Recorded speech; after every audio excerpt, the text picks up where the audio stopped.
At sa ibang balita, mga miyembro naman ngayon ng akademya ang nananawagan ng pagbibitiw ni Pangulong Noynoy Aquino.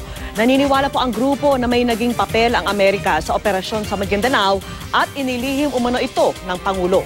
Nakatutok si Bernadette Reyes.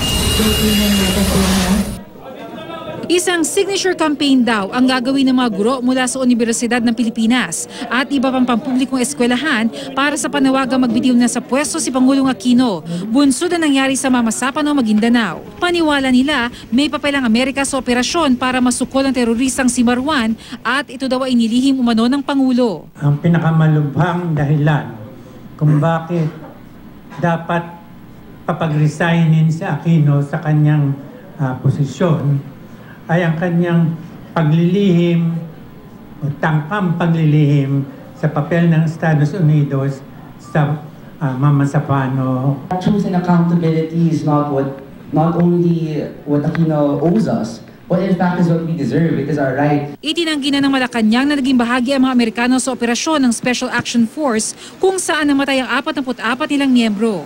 Itinanggi rin ng US Embassy na may papel ang Amerika sa operasyon, pero ayaw itong paniwalaan ng grupo. Nauna nang nanawagan ng National Transformation Council, isang samahan mula sa iba't ibang sektor na bumaba na sa pwesto si Aquino.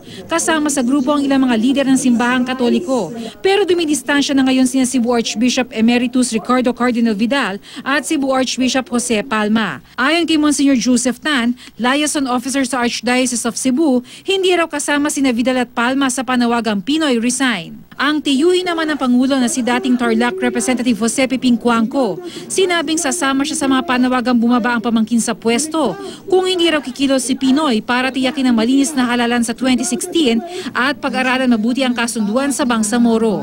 Sa panayam sa kanya kagabi sa State of the Nation with Jessica Soho, sinabi ni Cuangco na mahalaga rin na sabihin ng mga nagpipilit na pagbitiwin si Pinoy sa pwesto kung sino ang papalit sa Pangulo kung sakali. If he will not do something about the electoral reforms, I think I will have to agree that he stepped down already. When we ask the president to step down and tell the people about it, we also have to tell the people sino pong papalit.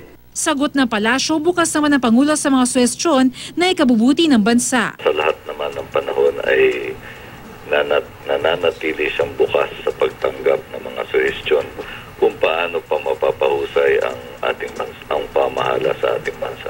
Bernadette Reyes, Nakatutok, 24 Oras.